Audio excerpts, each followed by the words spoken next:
bumi akan lenyap, tetapi janji Tuhan kekal selamanya. Haleluya. Amin. Puji Tuhan. Ya, sebelum kita belajar kata-kata Torah, saya ucapkan juga berkat pembacaan Torah. Baru ata Adonai Eloheinu melech haolam, asher kitsanu bimeskota, vetsifanu la asok badifrei. Diberkatilah engkau Tuhan, junjungan kami, Tuhan kami, Raja semesta alam yang menguduskan kami oleh perintah-perintah-Mu dan memerintahkan kami untuk mempelajari kata-kata Torah. Ya, saudara, hari ini kita memulai satu kitab baru, yaitu kitab Shemot. Shemot atau Keluaran. Shemot artinya nama-nama. Shem itu nama, jadi Shemot itu nama-nama, jamak. Dan kita sampai pada parasha yang disebut juga Shemot. Jadi setiap parasha itu dinamai dengan kata pertama yang ada di dalam bagian itu, ya. Jadi bagian ini dibaca sebagai tadi sudah dibaca sebetulnya oleh saudari Karin, ya, dalam bahasa Ibrani juga dalam bahasa Indonesia. Saya akan baca lagi ini untuk kembali membawa kita kepada fokus, ya. Jadi ini tertulis dalam bahasa Ibrani dan dalam bahasa Ibrani dibaca ayat pertama, Va'eleh Shemot Bnei Yisrael Habaim Misrayemah et Yaakov is ubeto bo. Jadi inilah nama-nama anak-anak Israel yang datang ke Mesir ya, bersama Yakub, bersama dengan keluarga mereka, dengan rumah tangga mereka datang, ya. Nah, jadi ini adalah disebut nama-nama di dalam bahasa Ibraninya, tetapi di dalam Septuaginta, ya, terjemahan pertama kepada bahasa Yunani, maka di sini lalu pakai perkataan Exodus, ya. Jadi kitab Keluaran, mengapa dilihat begitu? Karena di dalam kitab ini juga diceritakan bahwa Israel keluar dari Mesir. Dan kemudian dari ini itu diterjemahkan ke bahasa-bahasa lain, ke bahasa Inggris dan sebagainya, itu semuanya Exodus, dan juga ke bahasa Indonesia jadi Keluaran. Ya, itu tentang nama kitabnya. Nah, kita masuk sekarang di dalam parasha, ya. Parasha itu kata benda, ya. Jadi bagian dari Alkitab atau bagian dari Torah yang dibaca setiap pekan di lingkungan orang Yahudi, dan pembagian parasha ini dipercaya itu berasal dari Esra. Dia seorang imam, tapi juga dia seorang nabi. Dan kita melihat, ya, bahwa setelah itu dibagi dalam parasha-parasha, lalu kemudian kita membaca setiap pekan itu satu parasha, dan parasha ini adalah disebut Shemot atau nama-nama. Nah, tadi kita sudah membaca ayat yang pertama, ya. Pertanyaannya setelah kita membaca inilah nama-nama anak-anak Israel yang datang ke Mesir, ya, bersama Yakub dan keluarga mereka. Pertanyaan, mengapa nama-nama anak Israel ini diulang lagi di kitab ini? Sesudah semuanya disebut dalam berkat Yakub sebelum dia meninggal pada Kejadian pasal 49 dalam kitab Kejadian, ya. Nah, kita sudah mempelajari itu semuanya. Bukankah semuanya sudah diketahui? Nah, kalau kita membaca lagi, ini adalah satu kitab baru, tetapi kitab yang terhubung dengan kitab sebelumnya, yaitu kitab Kejadian. Karena itu kita bisa melihat di dalam bahasa Ibraninya itu Va'eleh, ya, Va'eleh. Sementara di dalam bahasa Indonesianya, ya, langsung cuma dikatakan inilah nama-nama. nama-nama para anak Israel ya. Jadi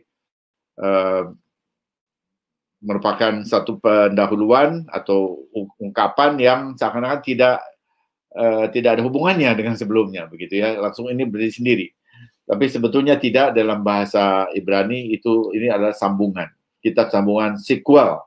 Ini selalu harus kita pahami, selalu kita mulai, selalu kita ingat hal ini, karena seluruh kitab suci itu sambung menyambung menjadi satu.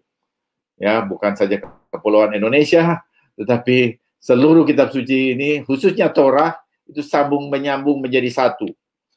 Jadi jangan saudara katakan ini kitab lain, nggak ada hubungannya, tidak. Bahkan Torah, Tanakh, ya, kemudian Torah, kemudian kitab nabi-nabi, kemudian kitab tulisan, kemudian kitab Brit Hadasah, itu menjadi satu kesatuan kitab suci. Jadi seluruh kitab suci kita adalah satu kesatuan. Dan ini penting ya untuk selalu membaca hal ini. Hanya mulai dari ayat pertama kita sudah bisa melihat hal itu.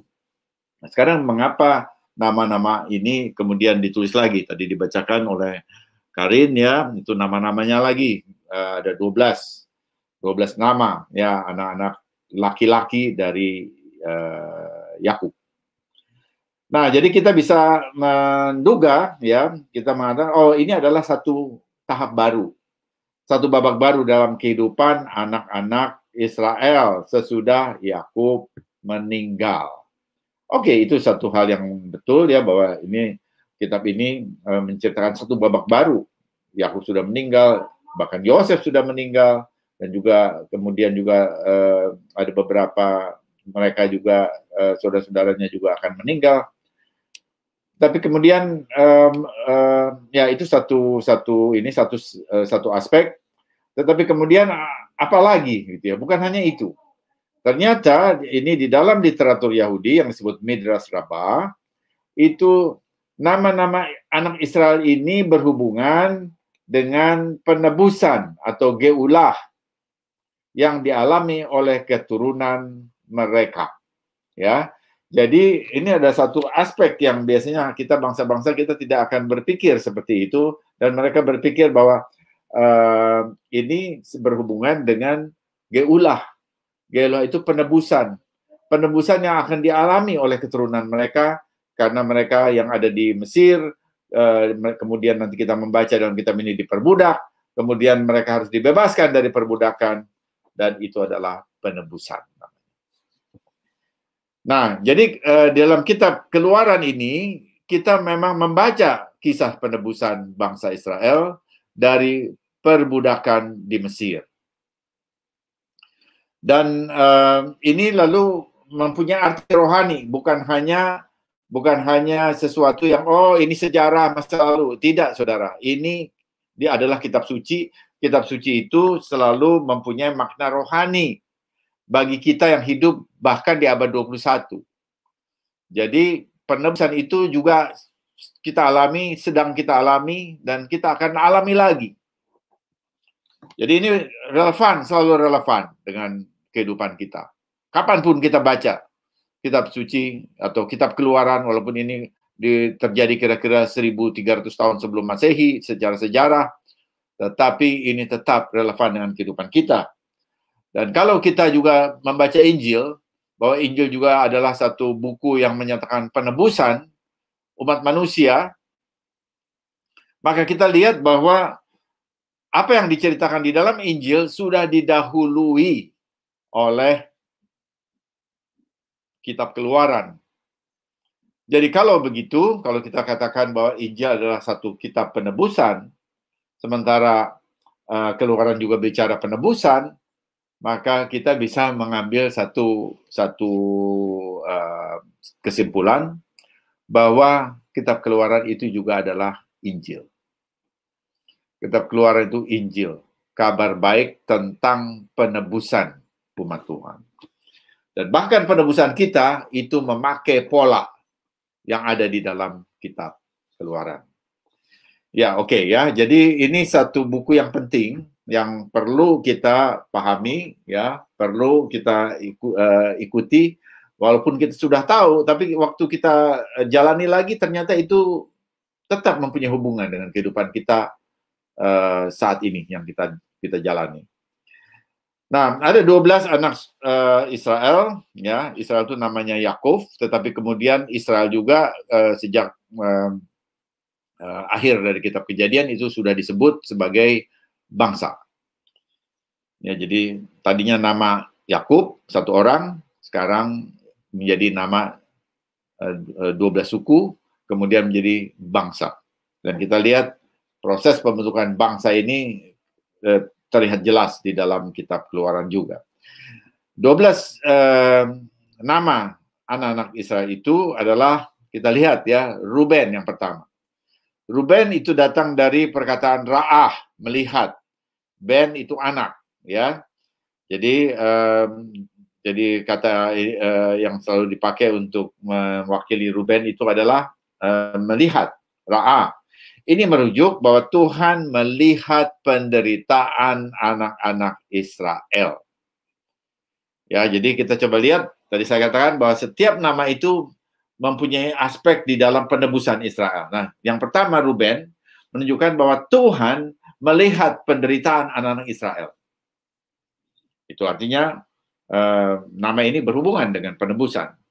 Dalam Keluaran 3 ayat 7, dan Tuhan berfirman, aku telah memperhatikan, ra'ah, aku telah melihat, bisa begitu ya, ra'ah, dengan sungguh-sungguh kesengsaraan umatku di tanah Mesir.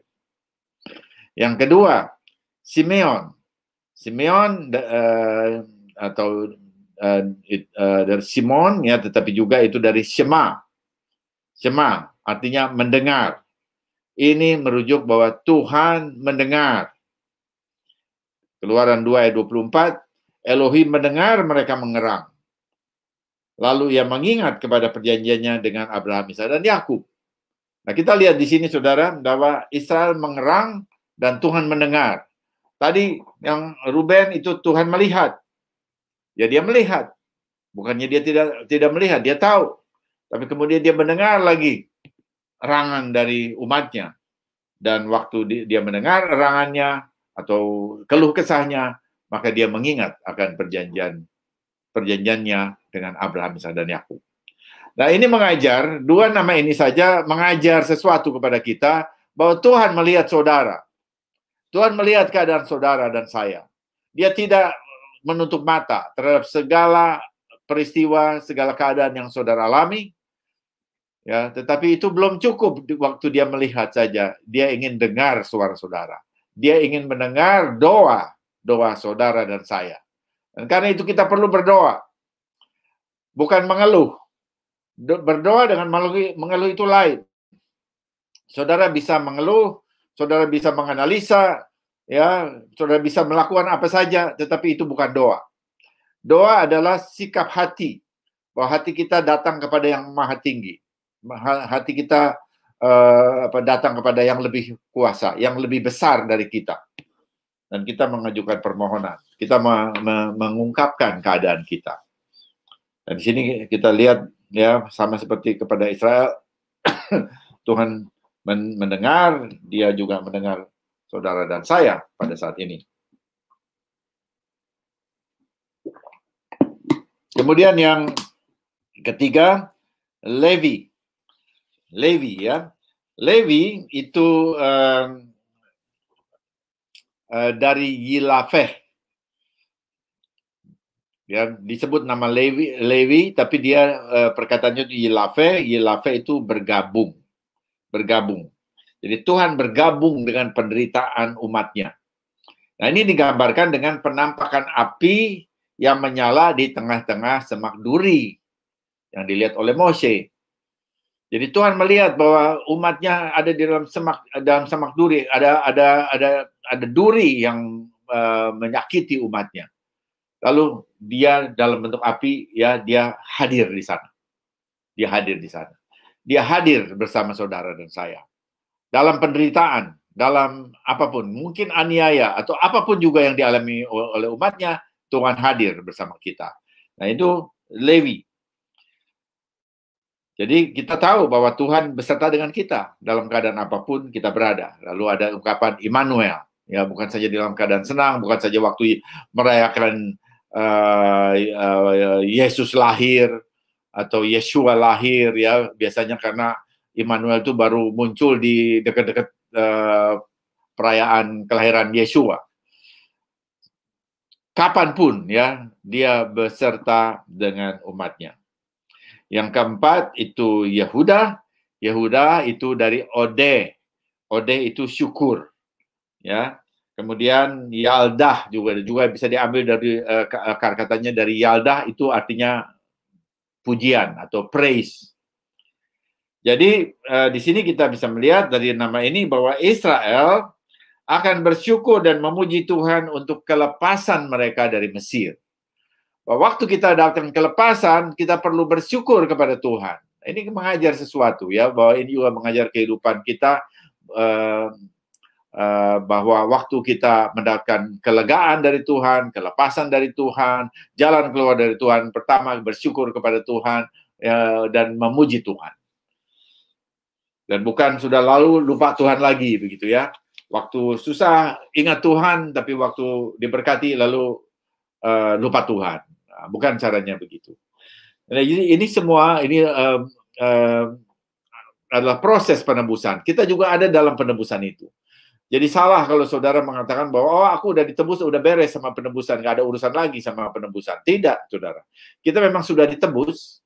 Yeshua sudah melakukannya secara lengkap di atas kayu salib untuk pribadi saudara, tapi saudara masih terus hidup, ya. Dan kita sebagai bagian dari umat manusia, sebagai bagian dari tubuh Mesias, kita akan mengalami lagi redemption, final redemption.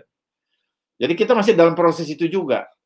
Jadi ada penebusan itu kalau boleh digambarkan, ada penebusan tahapan lingkaran kecil untuk pribadi, kemudian ada tahapan yang lingkaran yang penebusan yang lebih besar. Kalau kita juga sudah ada dan kita mau menjalani juga proses atau tahapan penebusan secara pribadi untuk lengkap karena kita masih hidup dan kita belum sampai pada garis akhir, begitu, ya. Nah, itu satu perjuangan, tapi juga kita ada di dalam satu lingkaran penebusan yang besar, lingkaran besar penebusan. Dan karena itu kita masih ada dalam proses itu. Dan yang kelima, Issakhar. Itu dari perkataan sakar itu upah atau pahala. Jadi Israel keluar, jadi dengan nama ini sebetulnya seperti dinubuatkan, Israel akan keluar Mesir dengan banyak kekayaan yang diberikan kepada mereka. Dalam Kejadian 15 ayat 14 ini dinubuatkan, ini janji kepada Abraham, ya, waktu Tuhan mengikat perjanjian dengan Abraham, dia sudah mengatakan begini, sesudah itu mereka akan keluar dengan membawa harta benda yang banyak. Jadi mereka akan menderita aniaya di satu tempat, ya, tapi kemudian mereka akan keluar dengan membawa harta benda yang banyak. Dan ini juga menunjukkan kepada kita bahwa ketika kita dilepaskan, kita sebagai umat Tuhan, Tuhan juga memberikan upah, memberikan pahala kepada kita juga, ya, kepada umatnya. Yang keenam, Sebulon. Sebulon ini artinya tempat kediaman, ya, dalam bahasa Ibrani itu tempat kediaman. Tuhan berdiam di antara umatnya. Kita lihat di Keluaran 25 ayat 8. Dan mereka harus membuat tempat kudus, mikdas bagiku, supaya aku diam di tengah mereka. Ya, ini artinya Sebulon. Jadi Tuhan diam di tengah umatnya, dan juga dengan perkataan itu, ya, Rabi Shaul mengatakan juga Tuhan diam dalam rupa Roh Kudus, ya. Tuhan diam di dalam kehidupan kita, di dalam tubuh kita. Tuhan diam di tengah umatnya. Yang ketujuh, Benyamin. Ben dari perkataan Ben Yamin. Jadi artinya anak tangan kanan. Jadi tangan kanan itu menunjukkan otoritas. Tuhan memakai otoritas membawa Israel keluar dari Mesir. Dan ini kita lihat di Keluaran 15 ayat 6. Tangan kananmu, Tuhan, mulia karena kekuasaanmu. Tangan kananmu, Tuhan, menghancurkan musuh. Jadi tangan kanan itu satu ungkapan merujuk kepada otoritas Tuhan. Dan satu hal lagi ya, kalau kita membaca kitab suci, kita memang mesti lihat itu mempunyai aspek midras, punya aspek nubuat, kita bilang begitu ya. Midras itu sebenarnya perspektif. Jadi tetapi pengertian nubuat ada di dalam itu. Jadi kita bisa melihat bahwa Yeshua dia juga adalah tangan kanan dari Adonai Elohim. Jadi dia adalah otoritasnya. Dan perhatikan bahwa Adonai Elohim selalu punya otoritas. Dia tidak menciptakan otoritas untuk dirinya. Jadi kalau Yeshua adalah otoritas, maka dia selalu bersama dengan Adonai Elohim. Itu yang disebut, yang dikatakan oleh Yohanes 1 ayat 1, pada mula pertama adalah firman, firman itu bersama-sama dengan Elohim, dan firman itu adalah Elohim. Nah, dalam arti otoritas, kita baca dalam Ibrani 1 ayat 13, dan kepada siapakah di antara malaikat itu pernah ia berkata, duduklah di sebelah kananku sampai kubuat musuh-musuhmu menjadi tumpuan kakimu. Ya, ini adalah kutipan dari Mazmur ya. Tetapi ini ditujukan kepada Yeshua. Dan dalam Mazmur pun ya, kalau tidak salah itu Mazmur pasal 2, itu ditujukan kepada Masiah. Kepada Masiah mana? Pada Hamasiah. Tidak kepada setiap Mesias, karena Mesias itu bisa banyak. Yang Mesias itu kan artinya hanya diurapi aja. Banyak raja-raja Israel, imam-imam besar juga diurapi, tetapi tidak semua diberikan otoritas ini, yaitu musuh-musuhnya ditaruh di bawah kakinya. Tidak semua, hanya ada satu. Dan ini bicara dalam perspektif jangka panjang. Ya, jadi ini bicara tentang Masiah. Dan waktu dikutip di dalam Ibrani 1 ayat 13, itu ditujukan kepada Masiah Yeshua. Ya, di dalam kedatangannya yang kedua tentunya, ya. Jadi kita bisa melihat bahwa Yeshua itu juga adalah tangan kanan. Jadi nama Benyamin itu adalah satu nubuat, satu gambaran, satu nubuat kepada Mesias, yang adalah otoritas dari Hashem. Kedelapan, Dan, ya, suku Dan. Dan itu dari cuma hanya 2 huruf, yaitu Dalet dan Nun, dan itu juga sama dengan Din. Huruf yang sama itu juga bisa dibaca Din dengan Nikut, ya. Artinya penghakiman. Jadi kita tahu Bet Din itu rumah untuk menghakimi. Jadi dia dan itu artinya penghakiman. Tuhan menghakimi Mesir. Dalam Kejadian 15 ayat 14, tetapi bangsa yang akan memperbudak mereka akan kuhukum, kata firman Tuhan. Itu siapa? Yaitu Mesir. 9, Naftali.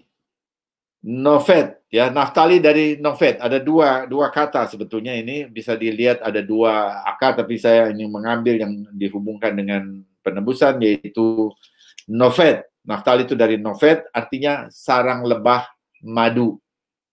Jadi sarang lebah yang mengandung madu. Jadi ini menunjukkan apa? Ini menunjukkan bahwa di dalam proses penebusan Israel, Tuhan memberikan Torah yang lebih manis dari madu. Bahkan lebih manis daripada madu tetesan dari sarang lebah. Mazmur 19 ayat 10. Jadi kita lihat nama ini sudah merujuk bahwa Torah akan diberikan, Torah yang adalah manis seperti madu, bahkan lebih manis dari madu. Yang ke-10, Gad. Gad artinya koriander atau ketumbar. Ini merujuk kepada mana, seperti ketumbar. Di dalam Keluaran 16 ayat 31, umat Israel menyebutnya namanya mana. Warnanya putih seperti ketumbar dan rasanya seperti rasa kue madu. Jadi mana itu rasanya seperti madu, manis seperti madu. Dan itu sudah dinubuatkan di dalam nama Gad, koriander, ya. Kemudian yang ke-11, Asher. Asher itu diberkati. Ini kita bisa lihat dalam Maleakhi 3 ayat 12, maka segala bangsa akan menyebut kamu diberkati. Perkataan diberkati di sini itu Isheru, ya, sama dengan akarnya dengan Asher. Sebab kamu ini akan menjadi negeri kesukaan. Jadi kita lihat bahwa Israel ditebus untuk mendapatkan tempat yang diberkati, negerinya negeri kesukaan. Kemudian yang ke-12 terakhir, Yosef. Yosef artinya dia akan menambahkan, merujuk kepada penebusan akhir. Nah, kita lihat ayatnya yang berhubungan ini adalah Yesaya 11 ayat 11. Pada waktu itu Tuhan akan mengangkat pula, ini pakai perkataan Yosef, tangannya, Yado, yang kedua kalinya, Shenit, untuk memulihkan sisa-sisa umatnya yang tertinggal. Jadi ini merujuk kepada apa, saudara, pada penebusan akhir. Jadi nama Yosef itu dipisahkan dari yang lainnya karena namanya itu merujuk kepada penebusan akhir oleh Mesiah, oleh Masiah ben Yosef. Ya, Yosef namanya ditulis nomor 12, ya. Karena memang dia udah di Mesir, itu bisa juga dilihat dari sana. Tapi kalau kita lihat urutannya ini ada urutannya begitu, ya. Mestinya namanya Yosef tuh ditaruh di atas atau sebelum Benyamin. Tetapi dia taruh paling bawah. Jadi dia dipisahkan. Karena apa? Karena dia merujuk kepada penebusan akhir. Di samping dia juga sudah ada di Mesir. Nah, kita lihat ya bahwa penebusan akhir itu orang Yahudi memahami itu dihubungkan dengan Masiah ben Yosef, ya, karena itu namanya itu ditulis terakhir dalam parasa ini, maksud saya, ya. Karena di parasa lain atau di bagian lain itu bisa posisinya jadi berbeda. Yang akhir itu adalah Masiah ben Yosef, ben David, maksud saya, Masiah ben David, ya. Tapi kita lihat di sini bahwa Yeshua juga berbicara tentang hal ini, ya, di dalam Yohanes 14 ayat 2 dan 3. Yeshua mengatakan, di rumah Bapakku banyak tempat tinggal. Aku pergi ke situ untuk menyediakan tempat bagimu. Dan apabila aku telah pergi ke situ dan telah menyediakan tempat bagimu, aku akan datang kembali dan membawa kamu ke tempatku, supaya di tempat di mana aku berada, kamu pun berada. Perhatikan di sini, Yeshua mengucapkan ini pada kedatangan yang pertama, yang kita katakan itu adalah peran yang dia lakukan pada kedatangan pertama adalah peran Masiah ben Yosef. Tapi kemudian dalam peran Masiah ben Yosef, dia mengatakan, aku akan kembali.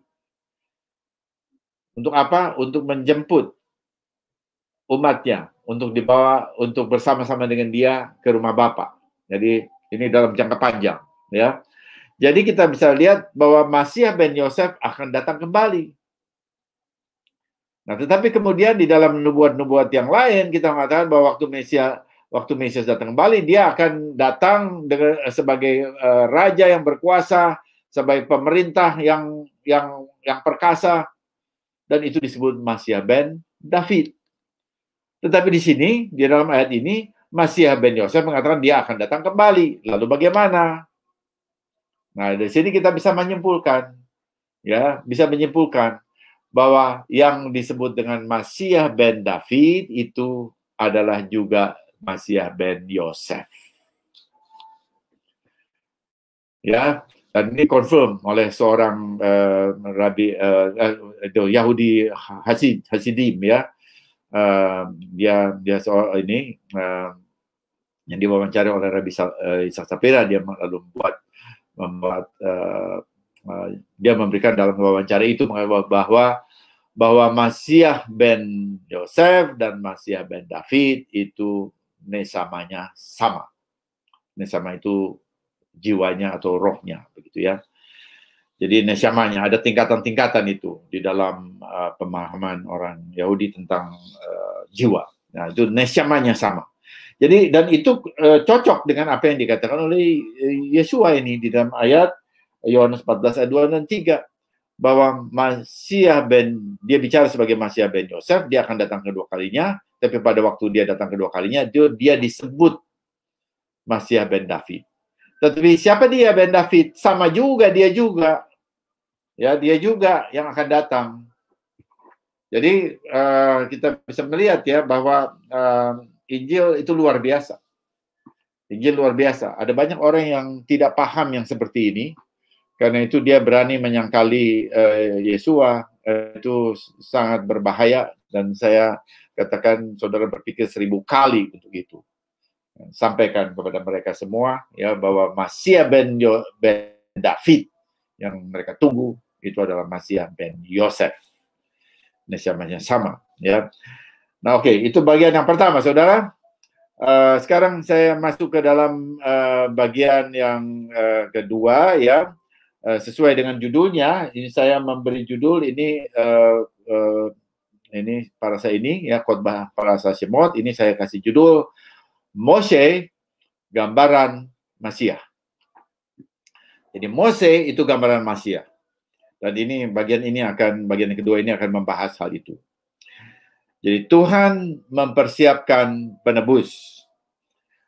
Jenazah Yosef ditaruh di peti mati. Itu kita baca dalam akhir kitab Kejadian 50 ayat 26. Itu ditulis jenazah Yosef itu ditaruh di peti mati Mesir. Ini menandai bahwa masa keemasan Israel ya di Mesir sudah akan berlalu. Ini dipertegas lalu kemudian dipertegas di dalam kitab Shemot ya, Keluaran 1 ayat 8 bahwa dengan bangkitlah raja baru Mesir yang tidak mengenal Yosef.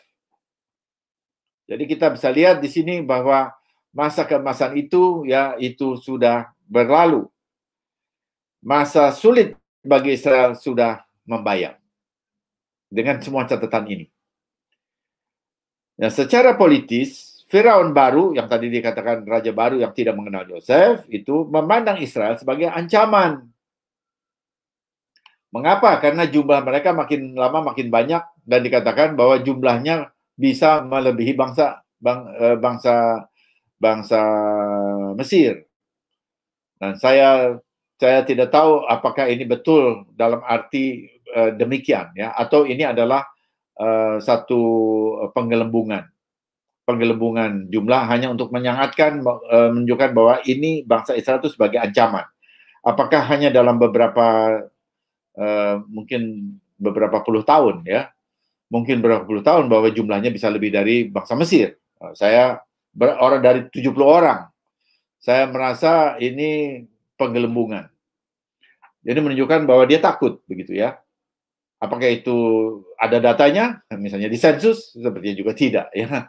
Jadi menurut saya ini adalah bentuk penggelembungan, menunjukkan bahwa dia takut dan menunjukkan ada pandangan yang sebetulnya tidak suka waktu bangsa ini makin lama makin banyak jumlahnya. Nah, karena itu lalu Firaun ini dia mulai berpikir bagaimana caranya menekan pertumbuhan Israel, bagaimana melakukan population control, pengendalian populasi bangsa ini. Lalu dia sampai kepada ide bangsa ini mesti ditindas dengan kerja paksa untuk membangun kota perbekalan Pitom dan Ramses. Nah, kalau saudara perhatikan, kita di sini lalu karena disebut nama, lalu kita bisa lihat itu di dalam peta ya, ada Pitom dan Ramses. Saudara bisa lihat bahwa Pitom dan Ramses itu dua kota perbekalan, bukan piramid ya, tapi kota perbekalan yang tidak ada di daerah Goshen. Padahal Israel tinggalnya di sana. Jadi apa artinya? Kalau begitu apa artinya? Bahwa orang Israel Israel harus diambil, dicabut dari Goshen dan dia dipindahkan ke Pitom dan Ramses, kerja di sana. Artinya terpisah dari keluarganya. Dengan terpisah dari keluarga mereka, maka mereka tidak bisa berkumpul dengan istrinya, karena itu mereka tidak bisa punya anak. Nah, itu tujuannya. Tapi juga sambil memberikan tekanan psikologis dan juga secara fisik untuk menunjukkan bahwa kamu itu sekarang di bawah kami. Kamu ada di bawah kekuasaan kami, di bawah otoritas kami. Ya, saudara, jadi kita bisa melihat ya bahwa itu strategi yang dibuat oleh Firaun. Firaun yang tidak kenal, yang dikatakan tidak kenal Yosef. Apakah dia tidak kenal? Saya kurang percaya bahwa ini dia tidak kenal. Tentunya dia mesti tahu. Tetapi tidak kenal artinya tidak menghargai lagi karena situasi sudah berubah. Itu kan masa lalu, sekarang udah nggak lagi. Dan semua kekuasaannya udah kembali dan semua keadaan sudah normal. Jadi apa itu? Itu masa lalu, nggak usah diingat-ingat. Nah, jadi tidak dihargai. Ya. Nah, jadi untuk itu lalu dia dan karena itulah dia memandang bangsa Israel sebagai ancaman. Lalu dia memberlakukan kerja paksa. Nah, waktu pria-pria Israel itu dibawa ke sana, ke kota Pitom dan Ramses, maka di sini kita lihat di sini kepahlawanan, ya kita katakan begitu, dari para ibu, para istri. Jadi para istri itu dia ingat bahwa Tuhan mengatakan bahwa haruslah engkau berkembang biak. Ini diberikan kepada Adam. Lalu saudara katakan, loh, tapi kan nggak ada, Torahnya belum ditulis. Dari mana mereka tahu? Tetap mereka bisa tahu, karena diceritakan dari generasi kepada generasi. Nah, ini yang sering kali suka dilupakan oleh bangsa-bangsa. Bahwa orang Israel itu, maksudnya di sini disebut orang, sebelumnya mereka belum disebut Israel, tapi disebut Ibrani, bahwa sejak Abraham, maka mereka itu selalu mendapatkan riwayat dari nenek moyang mereka dengan mulut, dengan cerita dari mulut ke mulut. Jadi mereka tahu. Nah, karena itu adalah perintah Tuhan, lalu mereka katakan, oh, suaminya sekarang sudah dibawa ke sana, jadi sepertinya ini ada penceraian keluarga, begitu ya. Maka mereka mengambil inisiatif, ya, dan inisiatifnya mereka melakukan tindakan proaktif. Mereka datang ke tempat suaminya kerja. Jadi siangnya kerja, tapi malamnya mereka berkumpul bersama, dan dengan berkumpul dalam keluarganya, khususnya dengan istrinya, maka istri-istri mereka dapat mengandung dan melahirkan anak-anak. Dan karena itu jumlah bangsa Israel tetap berkembang terus, bertambah banyak, walaupun ayah-ayah mereka atau suami-suami semua dipekerjakan di kota lain, gitu ya. Jadi, nah kemudian waktu melihat ini, Firaun mencoba dengan strategi lain. Dia memerintahkan para bidan membunuh bayi Ibrani laki-laki, dan yang perempuan itu dibiarkan. Lalu ada bidan bernama Sifra dan Pua, ini luar biasa, disebut namanya, itu karena jasanya kepada umat Israel, pada bangsa Israel. Dua orang ini, most likely mereka orang Mesir, ya, menolak perintah itu. Mengapa? Karena takut akan Tuhan yang disembah oleh orang Israel. Rupanya dia melihat apa yang terjadi dengan Yosef, dengan Yakub yang memberkati bangsa Mesir. Lalu dia takut pada Tuhan Israel. Dan dia tidak mau melakukan pembunuhan apapun. Dan bahkan dia berkilah bahwa sebelum mereka datang, bayi Israel itu, laki-laki itu sudah keluar karena mereka kuat. Nah, Tuhan memberkati mereka sehingga mereka mempunyai keluarga sendiri. Nah, ini ada satu keadaan bahwa mereka itu tadinya juga mungkin itu ya susah mendapatkan anak, tetapi kemudian mereka mendapatkan anak karena mereka menyelamatkan anak-anak Israel. Dan keluarga Ibrani terus bertambah. Lalu Firaun mulai gerah. Ia memerintahkan kepada seluruh rakyat untuk melemparkan semua bayi laki-laki ke sungai. Kalau disebut sungai itu pasti sungai Nil, karena itu sungai Nil yang paling besar. Tetapi bayi perempuan dibiarkan. Nah, sekarang pertanyaan, mengapa ia mentarget bayi laki-laki?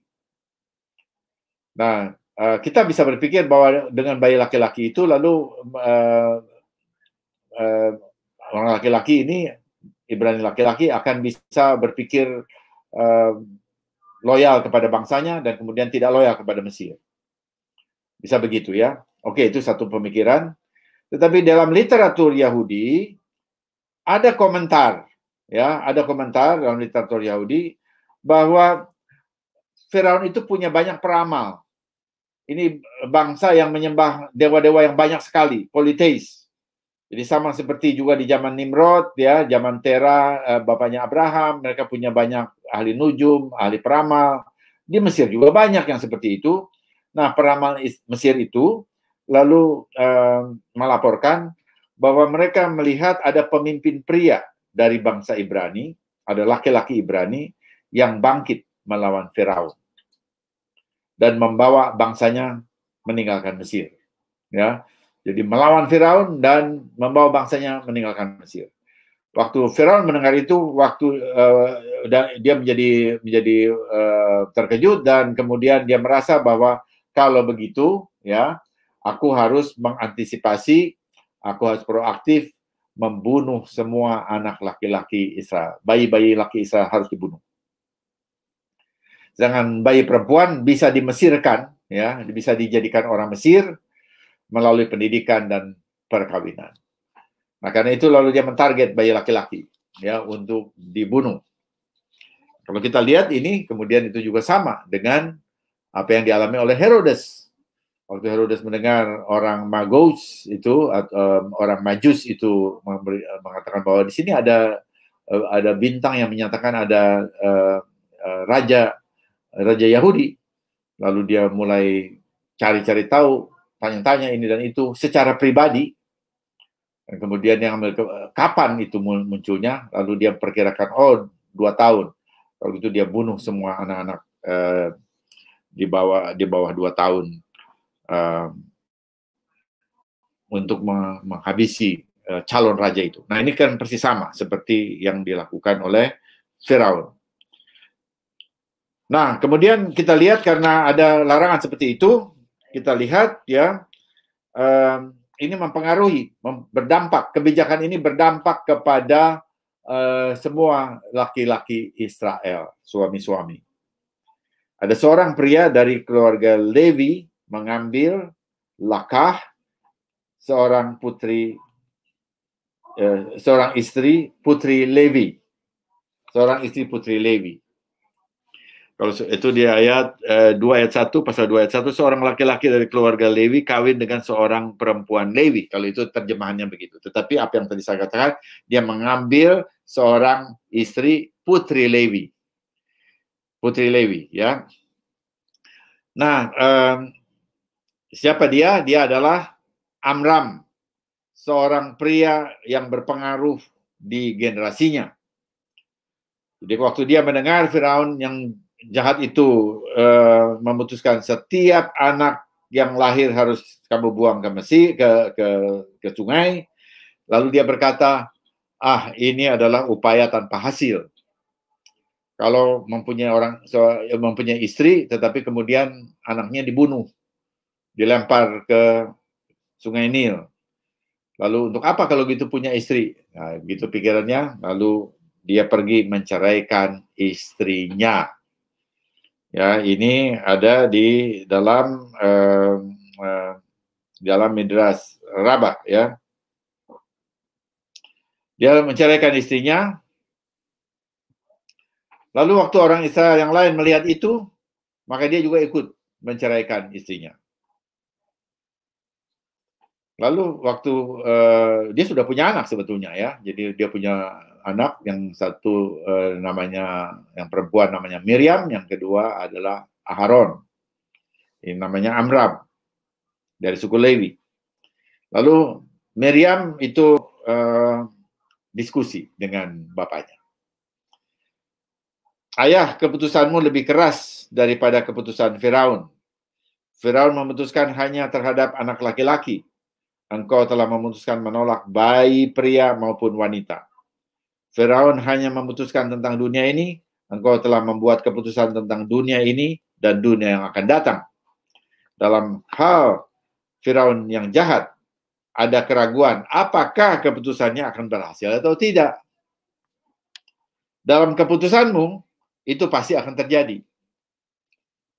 Waktu ayahnya diajak bicara begini oleh anaknya, ya, Amram itu lalu menerima pikiran Miriam, anak perempuannya. Lalu Amram pergi dan menikah lagi dengan istrinya. Dan semua pria Israel lainnya juga mengikuti apa yang dia lakukan. Kembali kepada istri mereka masing-masing. Nah, saudara, ini lalu kita lihat ya, ini memang adalah komentari dari literatur Yahudi, dari Midrash Rabbah. Memang tidak tertulis di dalam Torah, ya. Torah hanya mengatakan ayat 1 tadi.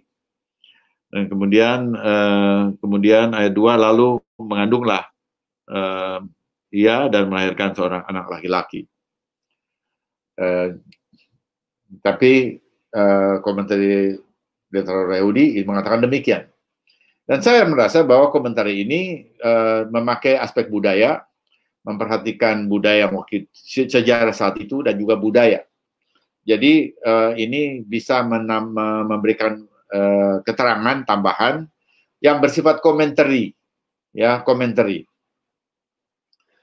Nah, lalu seorang rabi waktu dia membaca ini, dia mengatakan dalam bahasa Ibrani, bukan dalam bahasa Indonesia. Sekali lagi, saudara, bahwa tetap ada perbedaan antara terjemahannya dengan originalnya.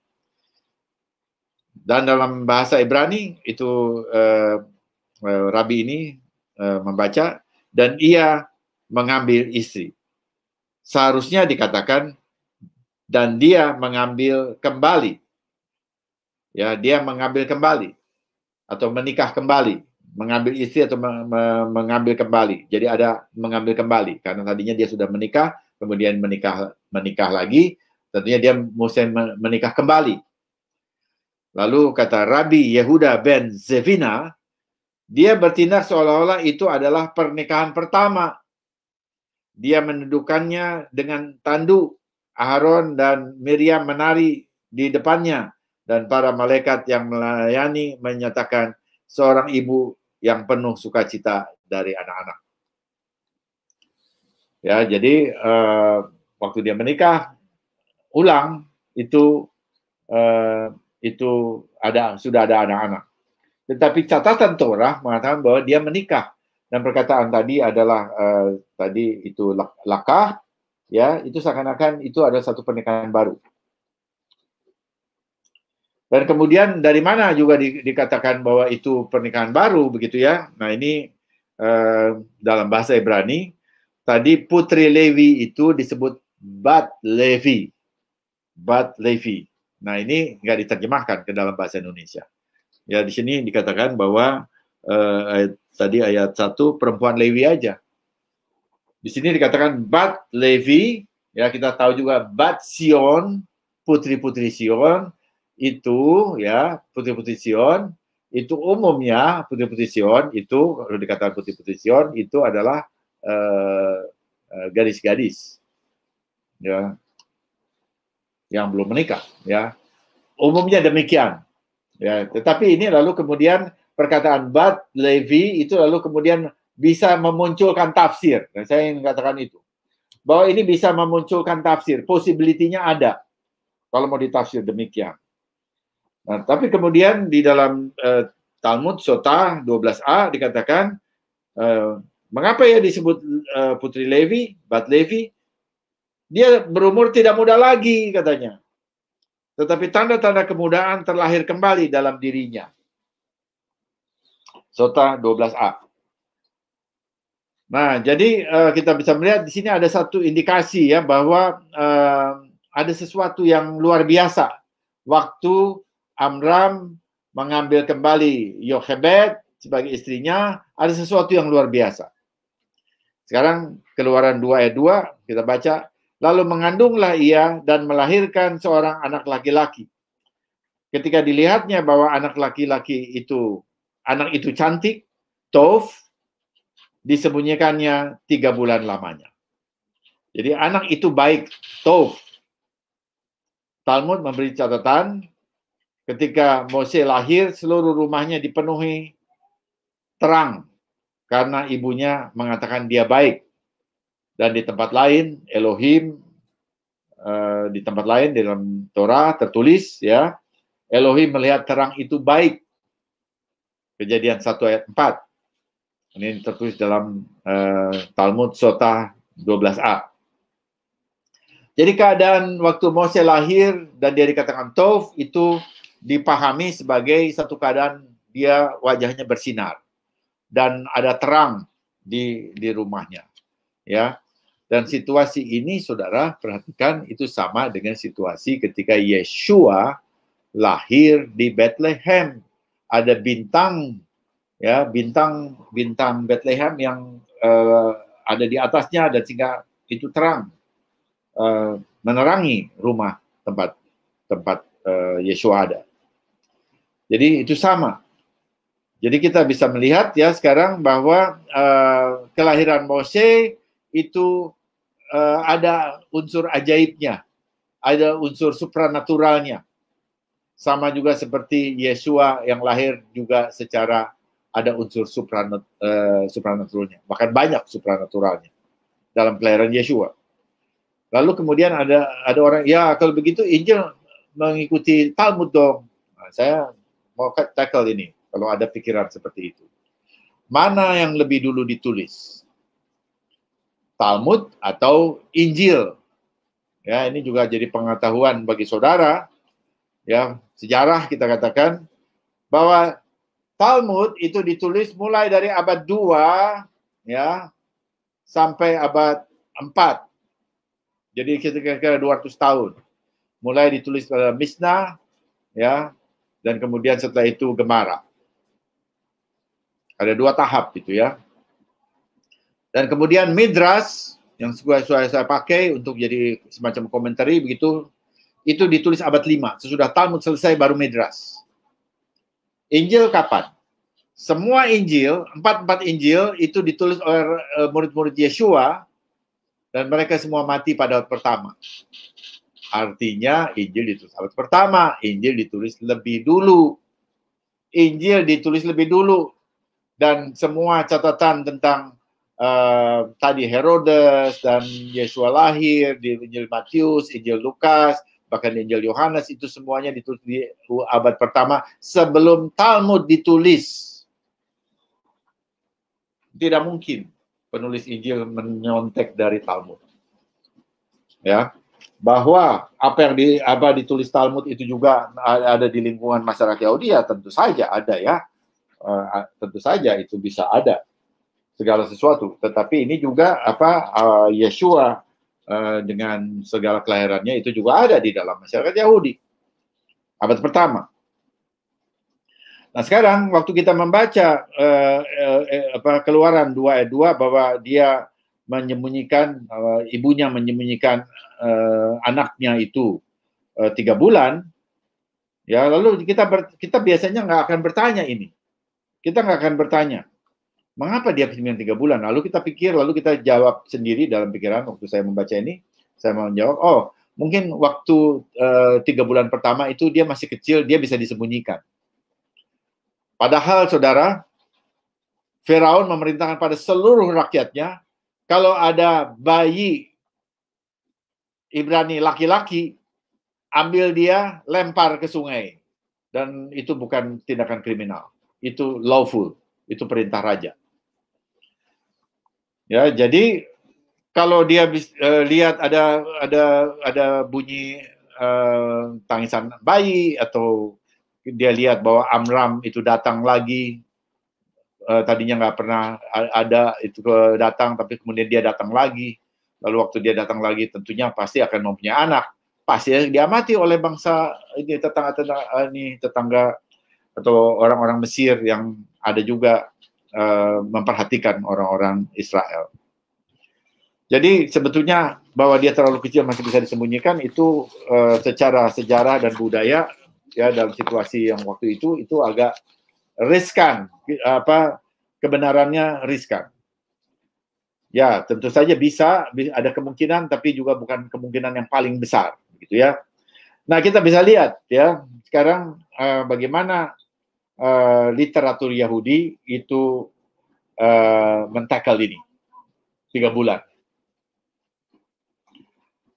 Nah, saya akan menyebut 2 literatur yaitu Midrash Rabbah dan Talmud ya. Jadi yang pertama Talmud ditulis lebih dulu, tadi saya katakan abad 2 sampai abad 4 ya. Talmud itu apa? Talmud itu diskusi. Saudara harus tahu Talmud itu diskusi. Karena itu banyak pendapatnya, berputar 360 derajat kemana-mana itu ya. Karena orang diskusi ya semuanya bisa, dan semua dicatat. Baik pro maupun kontra, itu dicatat. Bukan hanya yang pro saja, tetapi yang kontra pun dia catat. Nah dari situlah muncul pikiran-pikiran yang diskusi ya, berdiskusi. Nah, jadi kalau kita membaca Talmud itu tidak sama dengan membaca Torah. Torah itu adalah firman Tuhan. Ini saran dari Rabbi Bernstein, dia adalah guru saya di Yeshivat Sufu. Dia katakan begini, kalau baca Torah itu that's it, itulah dia. Tapi waktu kita studi Talmud, maka cara kita membaca Talmud dengan cara membaca Torah itu berbeda. Nah ini kan banyak orang yang nggak ngerti ini, termasuk itu yang katanya mau jadi Yahudi ya, atau proselit atau Bnei Noah. Jadi kita belajar ini. Saya belajar di Yeshiva ya. Dan saya mau share ini kepada saudara bahwa tidak mudah membaca Talmud karena diskusi. Banyak juga orang-orang Kristen asal comot Talmud, dia nggak ngerti itu apa yang dia comot gitu ya. Jadi kita mesti hati-hati. Bahwa tentu ada pendapat yang baik, ada pendapat yang tidak baik, ya tentu ada gitu ya. Tapi tidak bisa mengatakan bahwa Talmud itu semuanya pendapatnya buruk. Tidak bisa. Itu kan orang Kristen Helenis mengatakan demikian. Siapapun yang mengatakan demikian tidak fakta, bukan fakta. Selalu ada pendapat yang baik, ada pendapat yang kurang baik. Dan kita yang dipimpin oleh Ruach HaKodesh, ya, kita dipimpin oleh Ruach HaKodesh, kita juga pemegang Torah tetap menjadi pokoknya, kita bisa menimbang itu. Jadi itu Talmud. Kemudian Midrash Rabbah. Midrash Rabbah itu apa? Midrash Rabbah itu adalah sebetulnya tafsir. Orang baca Torah kemudian dia menafsir. Sama seperti khotbah. Saya mempunyai banyak buku, misalnya khotbah tentang khotbah dari hamba Tuhan ya. Dulu waktu saya mulai jadi gembala, saya beli itu buku-buku yang seperti itu. Ada D.L. Moody, ada Spurgeon, khotbah-khotbah mereka itu dibukukan ya dalam bahasa Inggris. Nah, saya beli buku-buku itu. Ini buku-buku mana? Nah itu midrash. Bagi orang Yahudi itu ada midrash. Jadi rabi yang khotbah lalu kemudian itu dicatat. Nah itu waktu dia khotbah dia memberikan tafsir. Nah itu midrash. Jadi kalau berkatakan bahwa misalnya saya mengutip midrash ya, Midrash Rabbah, ya saya akan katakan ya, orang-orang banyak hamba Tuhan Kristen, khotbah Kristen juga mengutip si kata teolog ini, kata si ini, Luther bilang begini, Calvin bilang begini, itu midrash semuanya. Kenapa saudara itu boleh? Kenapa kalau saya mengutip midrash Rabbah lalu saudara merasa oh ini apa-apaan ini begitu? Ini musik khotbahnya di Israel katanya, bukan di Indonesia. Nah kalau begitu mengutip Calvin yuk khotbahnya di Eropa sana, di Swiss sana, pergi ke sana gitu kan. Kalau mengutip Luther pergi ke Jerman sana begitu. Jangan di Indonesia. Mereka bukan Indonesia, nggak ngerti ada Indonesia juga zaman itu. Ya, saudara perhatikan ini ya supaya kita jadi adil. Orang-orang yang adil waktu kita membaca. Kalau kita membaca kitab suci aja nggak adil, belajar Torah aja belajar kitab suci nggak adil, bagaimana saudara minta keadilan kehidupan beragama di Indonesia sementara saudara sendiri tidak adil? Oke, saya teruskan ya. Jadi menurut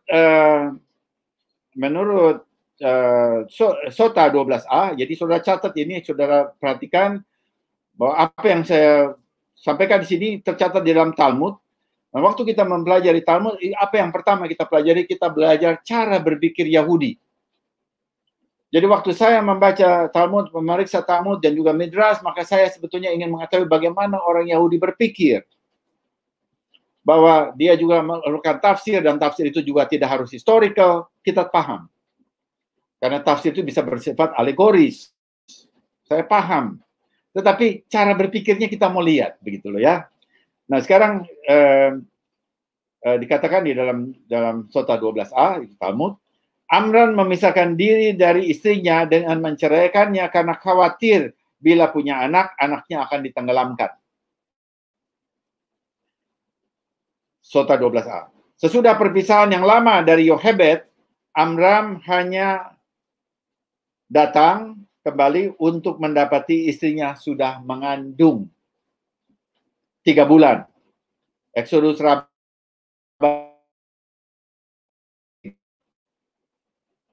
Tetapi kehamilan Mose ya oleh ibunya sudah terjadi tanpa kehadiran Amram. Loh, mengapa dapat disimpulkan demikian? Jadi waktu dia datang itu sebetulnya istrinya sudah mengandung 3 bulan.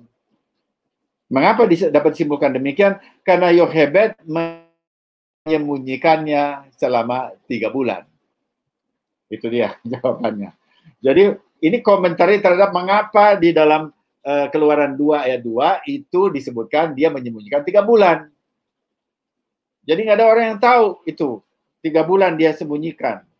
Dan si Amram juga belum datang.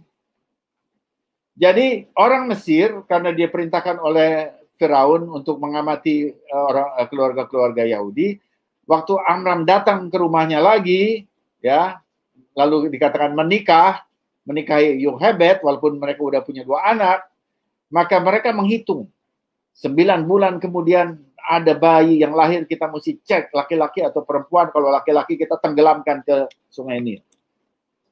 Ternyata waktu mereka hitung 6 bulan, ya, anak itu udah keluar.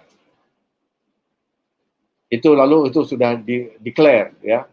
Dan itu lalu 6 bulan, lalu kemudian ditaruh, dari mana mereka tahu? Mereka lihat Yohebed bawa anak itu di keranjang, ditaruh di Sungai Nil, diapungkan di Sungai Nil. Oh, dia tahu. Oh, itu dia. Ternyata itu 6 bulan. Kenapa? Karena 3 bulannya itu dia sembunyikan bahkan sebelum Amram datang. Nah, sekarang dari sini kita bisa melihat, ya, ini di dalam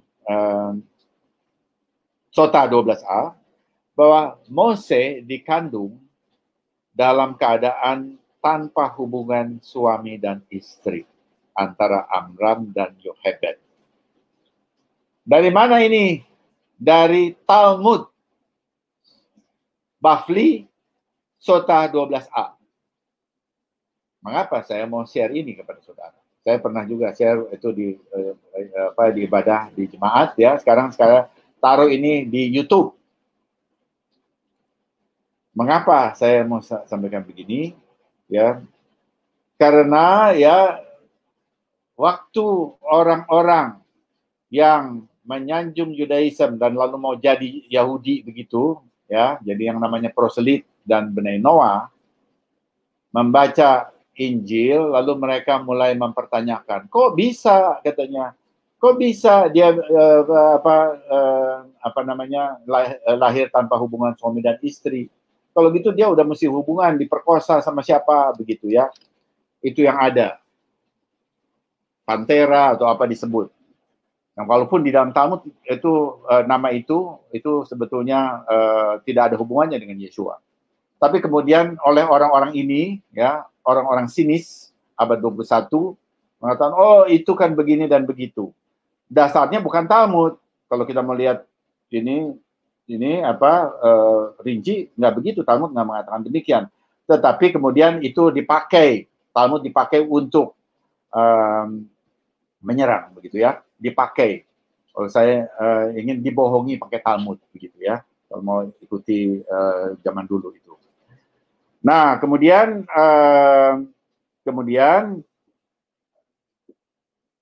karena itu ya,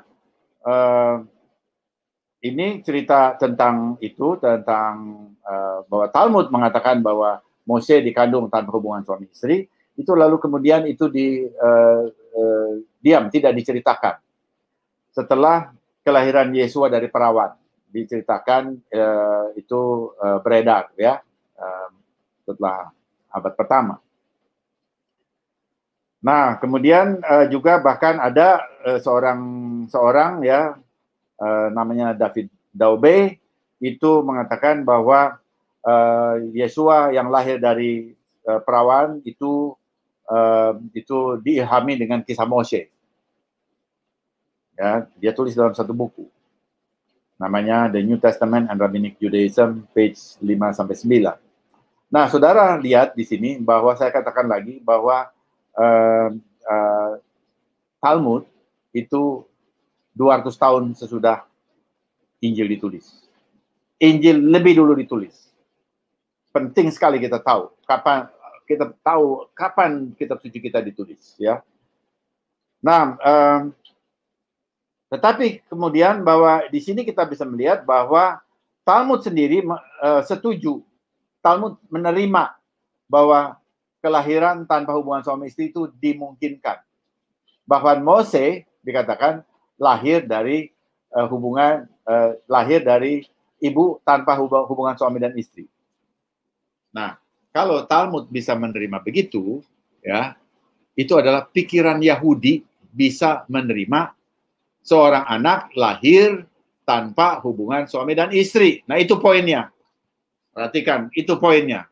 Jadi kalau ada orang yang serang-serang ini, sini, dan sebagainya, you sebut, di Talmud, Bavli, Sota 12a, itu Mose, itu dikatakan lahir tanpa hubungan suami istri antara Amram dan Yochebed.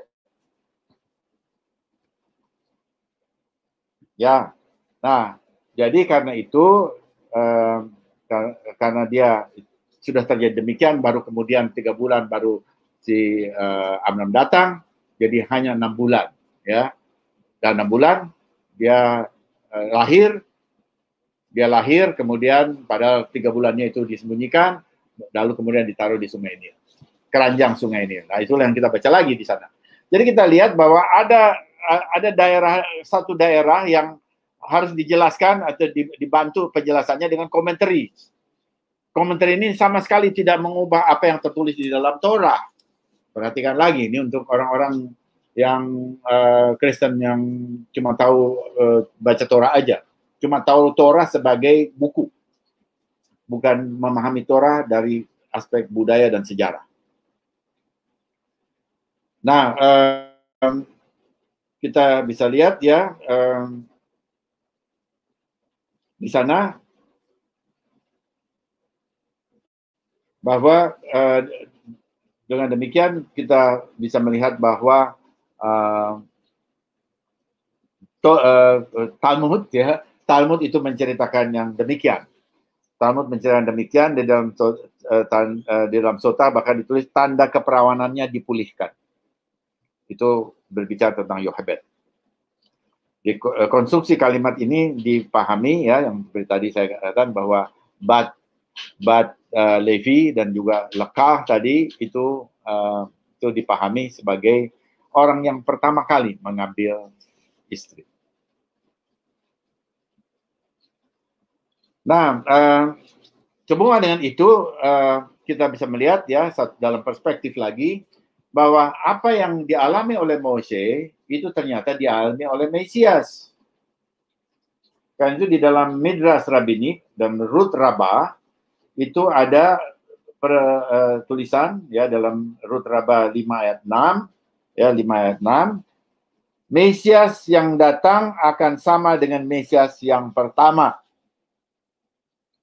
Mesias yang akan datang akan sama dengan Mesias yang pertama. Siapa Mesias pertama? Mose. Karena dia itu penebus bagi Israel. Yang pertama, siapa Mesias yang akan datang? Mesias yang akan datang adalah Hamasiah, Yeshua. Dan kita lihat di sini tadi saya memakai sumber Talmud dan Midrash Rabbah bahwa Moshe lahir secara supranatural, ya, bukan hasil hubungan suami dan istri, dan Yeshua juga demikian. Kalau Moshe bisa diterima oleh pikiran Yahudi, maka Yeshua juga harus diterima. Tetapi ada diskriminasi oleh Judaism modern. Ya, ini mesti disampaikan. Nah, bahwa Yeshua dan Mose itu merupakan satu pasangan, pasangan yang berbicara tentang penebusan Israel, itu kita bisa lihat secara gematria atau dalam tafsir Sod, tingkat Sod. Mose itu jumlah angkanya 345, itu sama dengan Shiloh. Shiloh juga 345, ya. Nah, Shiloh itu siapa? Shiloh itu artinya yang berhak, itu siapa? Mesias. Kemudian Masiah itu angkanya 363. Itu sama dengan Moshe Hai, Mose yang hidup. Mose hidup. Jadi kalau begitu Mesiah ya, Yeshua ya, itu adalah Mose yang hidup. Mose yang hidup. Bukan artinya Mose bereinkarnasi, enggak, bukan begitu artinya, tapi pola hidupnya itu akan menunjukkan apa yang dialami oleh Mose. Jadi bukan hanya Yosef. Pola hidup Yosef itu menyatakan Masiah ben Yosef, tapi sekarang kita bisa melihat bahwa pola hidupnya Moshe juga menjelaskan pola hidup dari Yeshua HaMasiah. Jadi banyak kesamaan antara Moshe dan sebagai penebus pertama dengan Yeshua yang adalah penebus terakhir. Nah, banyak orang Kristen ini tidak paham akan hal ini. Karena itu, ya, untuk mereka yang tidak paham, saya akan kasih tahu bahwa waktu saudara tidak paham, maka saudara akan mengatakan bahwa Mose itu nggak ada urusannya sama Yeshua HaMasiah. Kemudian Mose itu tokoh yang menulis Torah, dan Yeshua tidak perlu Torah karena Yeshua memberikan kasih karunia. Jadi ada orang yang ingin untuk mengangkat Yeshua, lalu dia menjatuhkan Moshe. Untuk menyanjung Injil, dia mencampakkan Torah. Itu satu cara berpikir linier Yunani, cara berpikir winner and loser. Itu cara berpikir loser, pecundang. Ya, bukan cara berpikir yang kita bisa sama-sama menang. Bukan cara berpikir siklis. Itu cara berpikir yang tidak bisa dipakai untuk belajar seluruh kitab suci. Winner and loser. Atau zero sum game. Kalau ini benar, maka itu mesti salah. Kalau ini angkanya 1, maka itu mesti 0. Itu karena itu jadi zero sum game, ya. Jadi mesti ya cuma jumlahnya ya cuma 1, nggak bisa yang lain gitu. Jadi kalau 1 itu 0, kalau di 0 itu 1. Nah, itu cara berpikir yang tidak terpakai sama sekali untuk belajar kitab suci, ya. Bahwa itu bisa dipakai untuk dalam hubungan dengan kerajaan Tuhan lawan kerajaan si jahat. Ya, itu barangkali masih bisa dipakai. Tetapi itu juga kita bisa melihat bahwa kerajaan si jahat itu bukan lemah-lemah amat gitu. Kerajaan Tuhan itu perkasa lalu kerajaan iblis lalu lemah. Tidak, dia juga ada perkasanya juga. Karena itu kita mesti waspada ya terhadap hal itu. Ya, baik. Sekarang kita teruskan ya. Waktu itu diapungkan di sungai ini, lalu dia letakkan itu dia pasal 2 ayat 3 ya, ditaruh di atas sungai ini. Mengapa? Ya, mengapa ditaruh di sana? Ya, supaya para ahli nujum, para penduduk Mesir itu melihat bahwa ini ada bayi yang sudah ditaruh di atas, sudah dilemparkan ke sungai ini walaupun itu di keranjang ya, dan akhirnya mereka tidak berpikir lagi. Nah, saudara harus tahu ya bahwa Mesir di abad itu Mesir yang sangat penuh dengan kekuatan okultis. Ya, jadi dengan dukunnya mereka bisa tahu tuh di mana ada kelahiran bayi laki-laki atau apa, mereka akan pakai kekuatan gaib untuk menyeleksi itu. Ya, jadi bukan cuma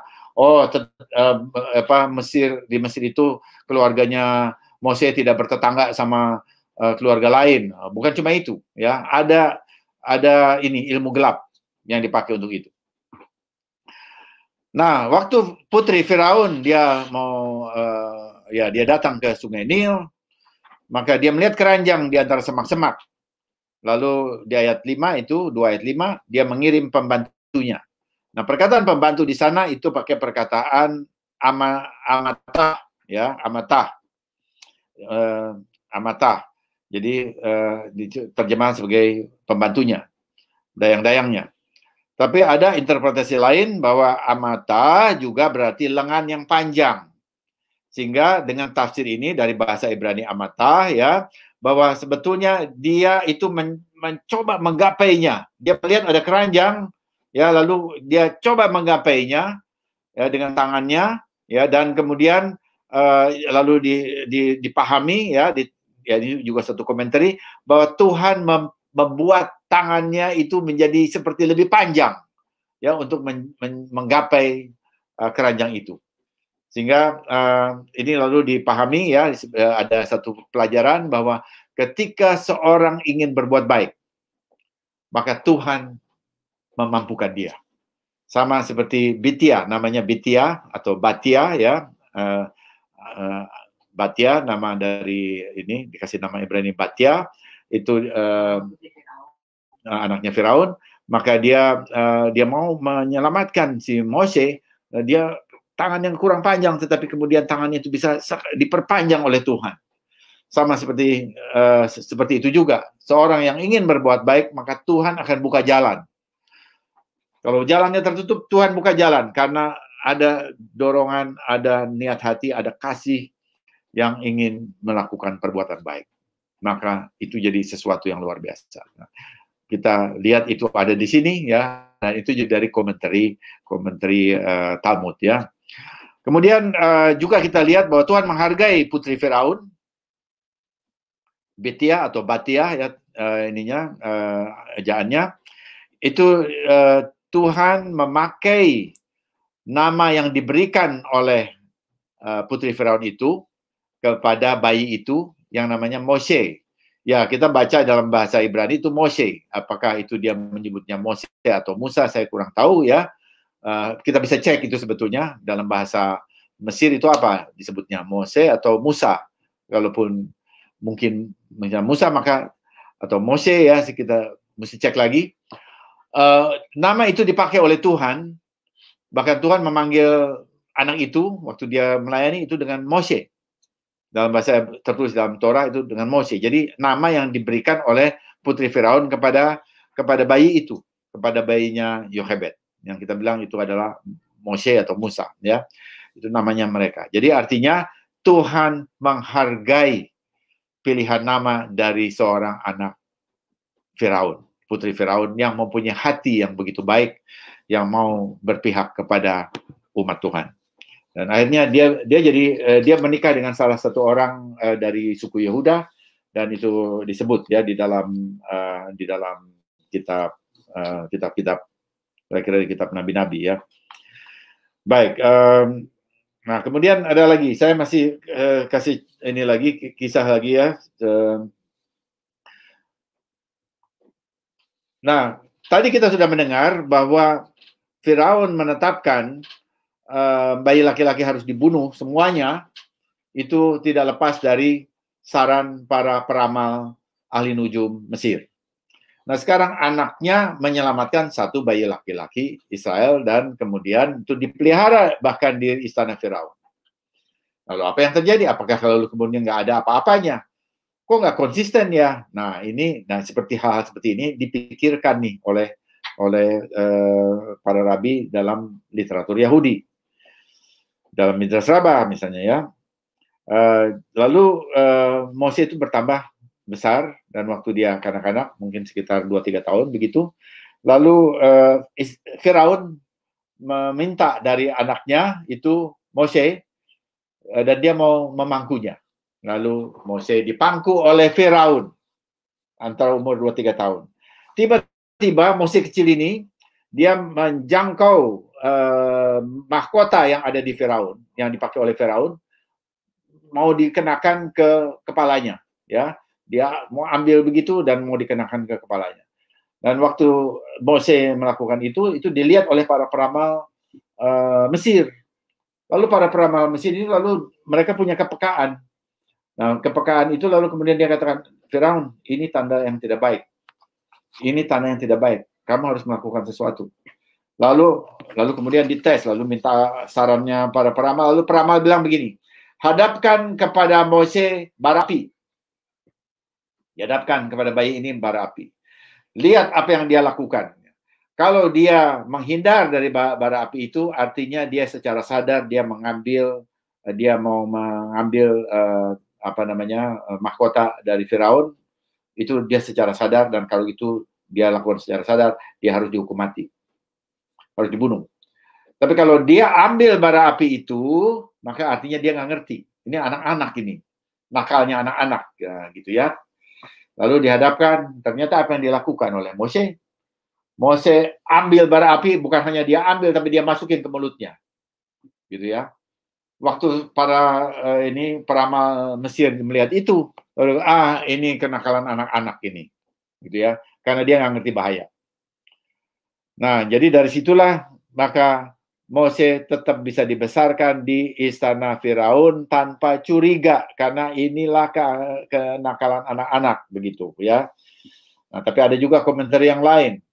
Ya, ada komentar yang lain itu mengatakan bahwa dia telan dan kena lidahnya terbakar, dan karena itu dia jadi gagap, katanya begitu ya. Oke, ini adalah komentar. Jadi barangkali setiap komentar itu tidak perlu kita ambil 100% ya, tetapi dari satu alur saya bisa melihat bahwa ini ada sesuatu yang barangkali perlu melengkapi kita juga untuk bagaimana Mose atau putri Firaun yang membawa anak Ibrani ke istananya kok dibiarkan begitu saja oleh Firaun tanpa diapa-apakan. Nah, ternyata ada komentarnya bahwa Firaun pun pernah mengalami hal itu, dan kemudian diuji juga, bahwa Mose kecil juga diuji. Nah, kalau kita lihat ini apa yang dilakukan oleh Mose, bahwa dia mirip atau dia merupakan gambaran dari Mesias, kita bisa melihat, ya ini saya tidak bisa karena waktu ya, kita bisa lihat ada beberapa hal ya, saya secara singkat saja. Dia datang kepada saudaranya setelah dia di istana Firaun, dan kemudian dia besar, dia lihat, dia tahu bahwa dia adalah orang Ibrani karena dia disusui oleh ibunya, Yochebed ya. Jadi Yochebed diupah untuk menyusui dia. Jadi itu anaknya sendiri, tapi dia diupah. Jadi itu berkat bagi Yochebed. Jadi dia tahu dia orang Ibrani. Jadi waktu dia menjadi besar dan dia lihat Ibrani ditindas dengan kerja paksa, dia punya kerinduan. Nah, di sini iman ya, kita baca di Ibrani pasal 11, dia punya kerinduan, dia datang kepada saudaranya, dia lihat ada dua orang yang berkelahi. Nah, jadi waktu dia datang itu bahwa dia datang, tapi waktu dia lihat ada dua orang berkelahi, lalu kemudian orang itu mengatakan, apakah kamu akan membunuh aku, gitu ya, begitu. Lalu dari situ, apa urusannya sama kami? Apa urusannya kamu dengan kami? Apa kamu juga mau bunuh? Ya, gitu ya. Nah, dari situ Mose tahu bahwa dia ditolak. Nah, sama seperti itu. Jadi Mose datang kepada bangsanya, dia ditolak. Ya, kedatangan pertama itu ditolak, sama seperti itu. Yeshua HaMashiach, dia datang kepada bangsanya, dia juga ditolak. Ya, dia juga ditolak. Kita bisa lihat itu di dalam Injil Yohanes itu dicatat ya. Nah, kemudian ya dalam Injil Yohanes dan Dan itu juga itu juga dicatat ya di dalam kedatangannya yang maksud saya itu dicatat dalam Injil, kedatangan yang bahwa dia ditolak. Tapi kemudian waktu kedatangan yang kedua yaitu Mose kedatangan kedua, dia diterima sama seperti itu. Kedatangan Mesias yang kedua kepada bangsanya, itu kedatangan yang kedua, itu akan diterima sesuai dengan membuat Zakaria 12 ayat 10. Pada kedatangannya kembali, Israel akan menerimanya. Kemudian kita kembali kepada Mose, kita lihat ya di ayat 2 ayat 13, waktu ada dua orang itu berkelahi, lalu dia berkata kepada yang jahat, ya 2 ayat 13, kepada yang jahat, ya kepada yang bersalah, ya kepada yang jahat atau yang bersalah. Mengapa kamu mau memukul sesamamu? Di sini dipakai perkataan mengapa engkau pukul temanmu. Kalau kita lihat dalam bahasa Indonesia, maka ini seakan-akan bahwa dia sudah pukul. Waktu Mose datang, dia sudah pukul. Padahal Mose sebetulnya itu baru datang, dia ingin melerai. Mereka sedang bertengkar, Mose ingin melerai. Nah, lalu ada rabi namanya Res Lakis. Dia kasih komentar ini terhadap 2 ayat 13. Dia yang mengangkat tangannya ke arah sesamanya walaupun dia tidak memukulnya disebut jahat atau bersalah. Seperti yang tertulis, dia berkata kepada yang jahat, mengapa kamu mau memukul sesamamu? Tidak tertulis mengapa kamu memukul, tetapi mengapa kamu mau memukul. Menunjukkan bahwa meskipun dia belum memukulnya, dia diistilahkan sebagai yang jahat. Nah ini, saya ingin mau share ini, saudara, karena ini ada aspek karakter. Jadi itu komentari. Nah komentari itu, kenapa dia mau mengubah Torah? Saudara berkatakan begitu. Nah, saudara harus tahu, tadi saya katakan bahwa para rabi ini baca Torah dalam bahasa Ibrani, sementara saudara membaca Torah dalam bahasa Indonesia, terjemahan LAI atau terjemahan ILT. Nah, tidak ada terjemahan yang perfect. Jadi karena komentar ini saya mencoba, saya bukan besar dalam bahasa Ibrani, saya belajar sampai saat ini masih belajar dan tidak mudah memang belajar bahasa ini, ya. Lalu saya melihat perkataan memukul itu pakai perkataan takeh, strike, takeh. Lalu kemudian kita cari parsingnya. Ternyata ini bentuknya adalah imperfect. Imperfect. Jadi dia belum memukul karena imperfect bentuknya. Kalau perfect itu sudah selesai, dia sudah pukul. Tapi dia itu mau memukul. Karena itu Res Lakis, dia benar sekali mengatakan bahwa orang ini baru mau memukul. Dia barangkali udah kepalkan tinjunya. Dia memukul ya. Sebentar lagi dia akan pukul. Tapi begitu ya. Tetapi dia belum. Jadi dia katakan kepada orang yang baru mau memukul saja, itu sudah dikatakan, Torah mengatakan dia jahat. Di sini dikatakan salah, tapi itu jahat. Apalagi yang udah memukul saudaranya. Mau memukul saudaranya saja sudah jahat, apalagi sudah memukul. Nah, jadi kita lihat di sini ya, bahwa kita sebagai saudara di dalam Masiah, saudara-saudara yang ada di dalam satu komunitas, dalam satu keluarga, di dalam satu komunitas, dalam satu jemaat, dalam satu kehilah, atau juga sesama umat, kalau saudara memukul, baru mau memukul saja, itu sudah dikatakan jahat, apalagi memukul. Jadi itu artinya jangan memukul saudaramu. Jangan memukul saudaramu, bukan dengan tangan, tetapi juga dengan ucapan. Jangan memukul saudaramu dengan ucapan. Jangan memukul saudaramu dengan secara fisik. Ya, jadi kita belajar sesuatu dari ayat ini dalam bahasa Ibrani. Dalam bahasa Indonesia saudara nggak akan lihat, nggak pernah berpikir begitu.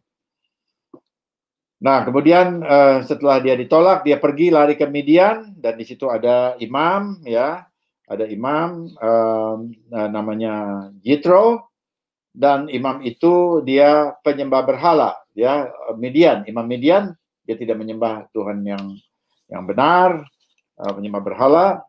Dan Midian itu siapa? Suku Midian itu, bangsa Midian itu datang dari adalah keturunan Abraham dari garis Keturah.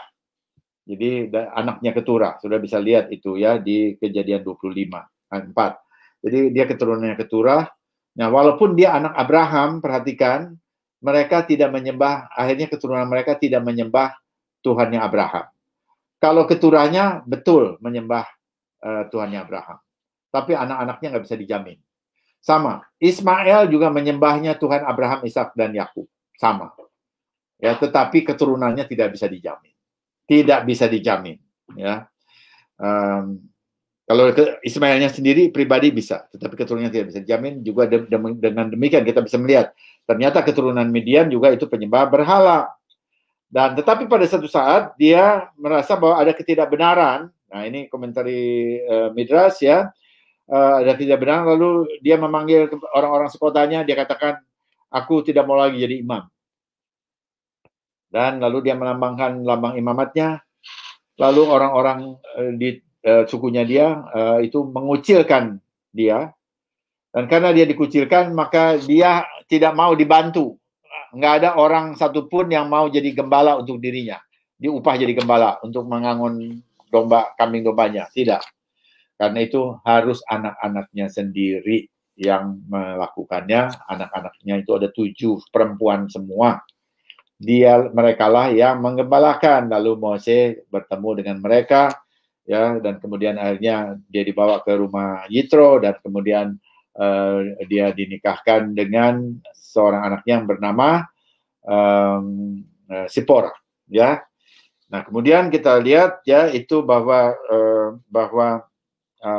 Mose dia punya istri ya, apa maksudnya, mempunyai istri yang kerjanya menggembalakan, lalu dia sebagai laki-laki dia mengambil alih pekerjaan penggembalaan untuk mertuanya, ya.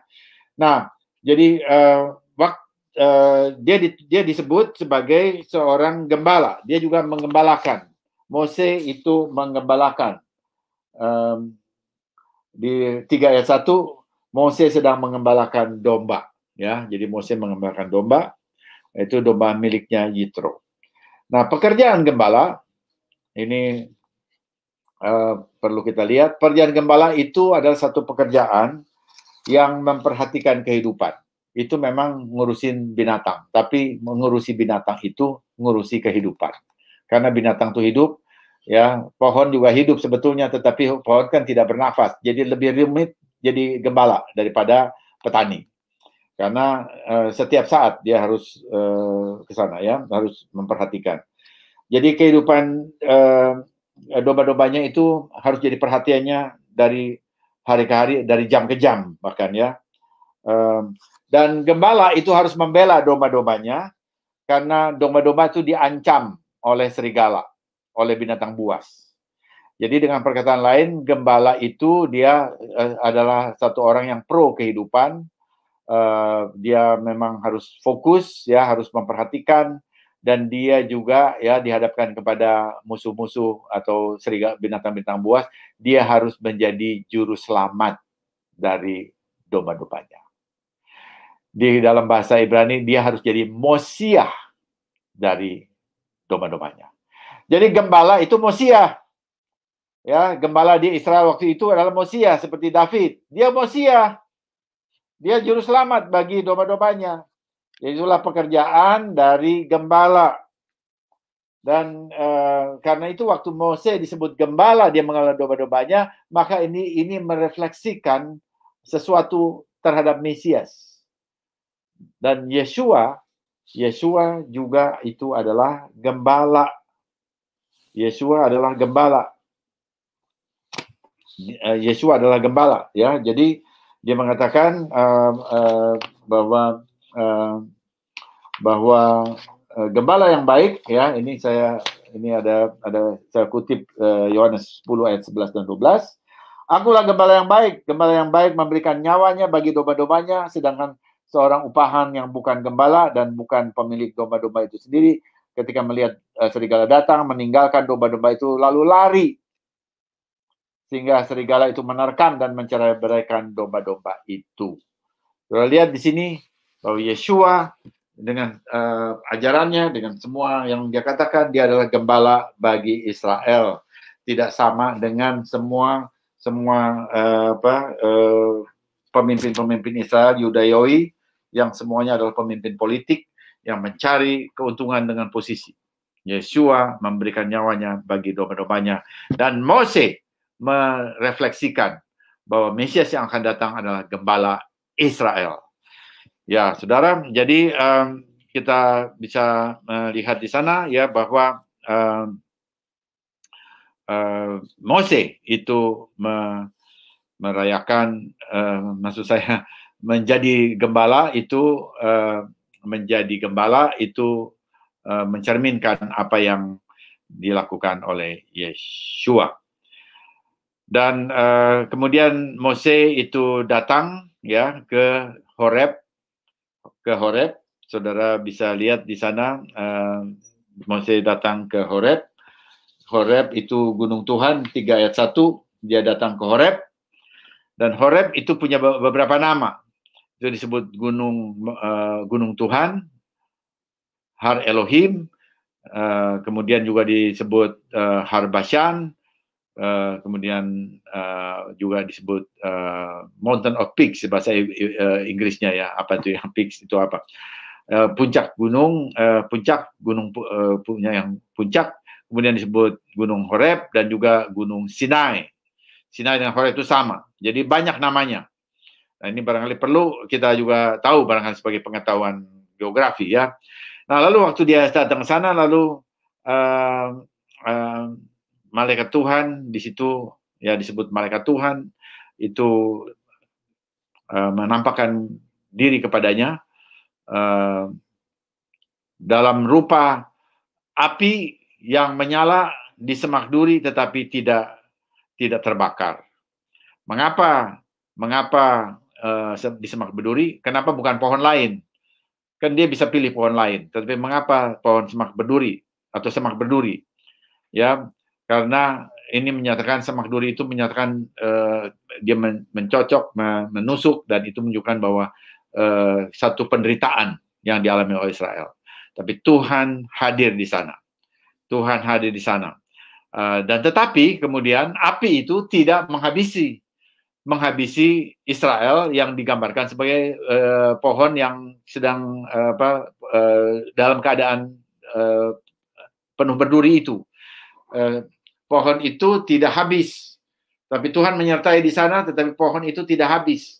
Jadi walaupun Israel ada dalam penderitaan, dia tidak bisa dihabisi, gitu ya. Nah, itu sebetulnya makna dari apa artinya api itu ada, tetapi pohon berduri itu tidak bisa tidak bisa terbakar. Jadi Israel walaupun dia dalam penderitaan, dalam aniaya, tidak bisa dilumatkan, tidak bisa habis. Sementara Mose, dia berpikir bahwa maksud saya Mesir itu akan menghabisi Israel. Israel akan bisa dihabisi oleh Mesir. Tapi dengan penglihatan itu Tuhan mengatakan bahwa Israel tidak pernah bisa dihabisi oleh Mesir. Israel itu tidak bisa dihancurkan oleh Mesir, atau Mesir tidak bisa menghancurkan Israel. Nah, saudara, mungkin keadaan kita hari ini juga seperti itu. Ya, hari ini kita ada di sini. Sudah 10 bulan kita ada di situasi COVID-19. Ya, jadi apakah ini akan jadi baik atau tidak? Ya, tingkat penularan semakin besar, semakin banyak begitu ya, belum selesai. Nah, jadi tetapi kita mesti ingat bahwa sama seperti Israel yang dalam penganiayaan dan dalam tekanan dia tidak pernah bisa dikalahkan, demikian juga kita anak-anak Tuhan tidak bisa dikalahkan oleh COVID. Dan kita tidak pernah membiarkan diri kita dikalahkan oleh COVID. Dan saya ingat juga Rabbi Sapria mengatakan, jadi COVID tidak akan menghancurkan engkau, COVID akan menghancurkan kelipahmu. Ya, itu dia bicara dalam bahasa Inggris, tapi dia sebut kelipah. COVID akan menghancurkan ego saudara dan saya. Jadi waktu kita dalam keadaan ini, kita seperti tidak berdaya memang. Ya, tidak berdaya. Karena apa? Waktu kita merasa berdaya, tanpa kita sadari, ego kita yang berdaya. Karena itu waktu dikasih COVID ini, biar kita tahu bahwa kita tuh memang tidak mampu. Kita nggak bisa berbuat apa-apa gitu. Dan waktu kita nggak bisa berbuat apa, ego kita turun. Jadi biarlah dengan periode ini kita belajar sesuatu. Bahwa periode ini satu periode yang nggak enak. Kemarin saya dikasih WA dari teman seorang hamba Tuhan yang baru sembuh dari COVID. Waktu itu kita juga doakan ya. Dia sembuh dari COVID. Lalu dia mengatakan pengalaman kena COVID itu sangat tidak enak.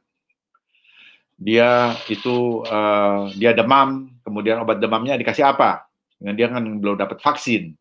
Ya, oke, vaksin ada urusan lain. Tapi dia dikasih obat apa? Flu apa? Flu burung dan flu babi dikasih ke dia. Karena waktu itu dimakan dia rasa perutnya mual, mau muntah katanya. Setiap kali makan itu dia mau muntah dan setiap kali dikasih pagi dan sore. Jadi selama hari-hari itu dia kena, itu dia selalu dalam keadaan seperti mau muntah melulu. Dan itu nggak enak, dia bilang. Lebih baik, saudara, you jaga, jangan pergi keluar rumah, you betul-betul pelihara ini apa perlindungan itu ya, apa namanya protokol itu dijaga ya, ketat, pakai masker, cuci tangan, jauhi kerumunan, apalagi itu ya itu ya, makan vitamin. Nah, lebih baik begitu dia bilang daripada nanti kalau kena lalu harus dipisahkan dari keluarga dan rasanya nggak enak banget di dalam. Jadi barangkali saya share ini kepada saudara, itu pengalaman dari teman ya yang sekarang udah disembuhkan ya, puji Tuhan. Tapi kita sekarang kita tahu bahwa kita dalam keadaan ini kita masih masuk dalam perlindungan yang maha tinggi. Nah, ayat terakhir ini saya baca untuk saudara ya, Mazmur 91 ayat 1 sampai 6. Orang yang nggak usah sampai 1 dan 2 aja. Orang yang duduk dalam perlindungan yang maha tinggi, yang bermalam dalam naungan yang maha kuasa, akan berkata kepada Tuhan, tempat pelindunganku dan kubu pertahananku, Elohim yang kupercayai. Ya, itu. Jadi orang yang dalam perlindungan Tuhan, yang maha tinggi, perlindungan El Elyon, dalam naungan El Shaddai, akan berkata kepada Tuhan, tempat perlindunganku dan kubu pertahananku. Jadi kita ada dalam perlindungan Tuhan, kita ada di dalam firman Tuhan. Lalu apa artinya ini? Firman Tuhan kan bisa taruh di dalam hati, lalu saya bisa pergi dong. Kalau kita udah di perlindungan Tuhan, ya kita bisa dong kerumunan-kerumunan, ikutin ibadah-ibadah, cari, kejar tuh hamba-hamba Tuhan yang ibadahnya besar-besar, aku kan ngefan gitu kan, saudara datang ke sana, apa begitu? No way, ini artinya saudara nggak ngerti perlindungan Tuhan itu apa. Nggak ngerti konteks dalam ayat ini. Perlindungan Tuhan di sini ada dihadapkan kepada musuh. Jadi waktu Tuhan melindungi umatnya, maka itu artinya Tuhan melindungi umatnya dari musuh. Jadi orang yang dalam perlindungan Tuhan harus sadar bahwa ia ada di dalam satu perang. Dan kalau dia keluar dari perlindungan Tuhan, maka musuh akan mengincar dia, akan menghunjam dia. Karena itu dia mesti ada di dalam perlindungan Tuhan, aman. Dalam perlindungan Tuhan itu apa? Dalam perlindungan firman-Nya. Jadi orang yang dalam perlindungan Tuhan itu tidak bertindak sembrono. Jauh dari sembrono. Orang yang dalam perlindungan Tuhan itu hati-hati. Orang yang dalam perlindungan Tuhan bertindak terukur, terkendali. Kita boleh semangat tetapi bukan hura-hura. Kita boleh semangat tapi tetap terkendali. Itu dia ayat ini. Kita ada dalam perlindungan Tuhan. Jadi kita tahu ya bahwa sifat penyakit ini demikian, dia bisa menular melalui udara ya, melalui sentuhan, melalui udara juga. Jadi kita memang harus jaga ini. Kita mesti jaga. Orang yang ada dalam perlindungan Tuhan itu sadar bahwa kalau dia sembrono, dia akan menjadi target dari musuh. Karena itu kita harus hati-hati. Dan kita percaya, tapi orang yang dalam perlindungan Tuhan itu tidak takut. Bukan takut, tapi hati-hati. Jadi dia ada saatnya dia harus keluar, dia hati-hati, dia pakai masker, dia apa, dan saling mengingatkan. Seringkali juga saya juga lupa. Jadi kalau mau keluar itu ini ini istri saya yang bawa masker atau apa. Kadang-kadang suka lupa. Jadi kalau kalian juga mesti taruh masker di mobil ya. Kalau misalnya memang kita lupa begitu, ya di mobil ada. Jadi kita bisa pakai. Ya pernah itu terjadi sampai tidak boleh masuk ke bank. Mau ke bank gitu, Bapak nggak pakai, aduh saya gelagapan nggak ada masker, lalu Bapak tunggu aja di luar. Jadi saudara, barangkali ini perlu ini ya, kita sama-sama menjaga ya biar kita terus ada dalam perlindungan Tuhan yang Maha Tinggi, perlindungan yang Maha Kuasa, El Shaddai, Tuhan yang mencukupi kita juga dalam segala hal, dan kita saling melindungi satu sama lain, saling memelihara satu sama lain supaya dunia tahu bahwa di antara kita ada kasih. Dunia tahu bahwa kita adalah murid-murid Yeshua karena kita saling mengasihi satu sama lain, tidak memukul, tidak menjatuhkan sama saudara, tapi mengasihi sama saudara, saling mengangkat, saling mendoakan, saling melindungi. Amin. Mari kita berdoa. Bapa dalam surga, terpujilah namamu. Terima kasih ya Bapa untuk kasih karunia Tuhan. Terima kasih untuk firman-Mu. Terima kasih untuk Torah. Kami boleh belajar ya Tuhan bahwa Engkau menebus umat Israel dari segala aniaya dan segala tekanan yang mereka alami. Bahwa Engkau mengirimkan Mose sebagai penebus pertama yang menggambarkan penebus yang kedua, yang terakhir, yaitu Yeshua. Dan bersyukur ya Tuhan kalau kami boleh belajar ini, sehingga kami boleh belajar seluruh kitab suci, bahwa seluruh kitab suci sambung menyambung menjadi satu kesatuan. Dan semuanya itu berbicara tentang Mesias yang adalah Yeshua. Tidak ada yang lain selain Yeshua. Yang baik dirujuk sebagai Mesias ben Yosef maupun dirujuk sebagai Masiah ben David. Yeshua, dia adalah keduanya. Dia adalah segala-galanya. Sehingga di dalam dia kami dibela. Di dalam dia kami aman. Di dalam dia kami mendapatkan kehidupan kekal. Berikan iman kepada kami dan berikan hikmat kepada kami untuk menjawab orang-orang di sana yang sinis, orang-orang di sana yang tidak paham. Sehingga kami boleh menjadi saksi-saksi Tuhan di Indonesia atau dimanapun juga Tuhan menaruh kami memberikan kesaksian. Dan nama Tuhan dipermuliakan dan berita kabar baik Yeshua terus dikabarkan ke seluruh dunia. Haleluya, terima kasih Bapa, di dalam nama Mesias Yeshua kami berdoa dan mengucapkan syukur. Amin.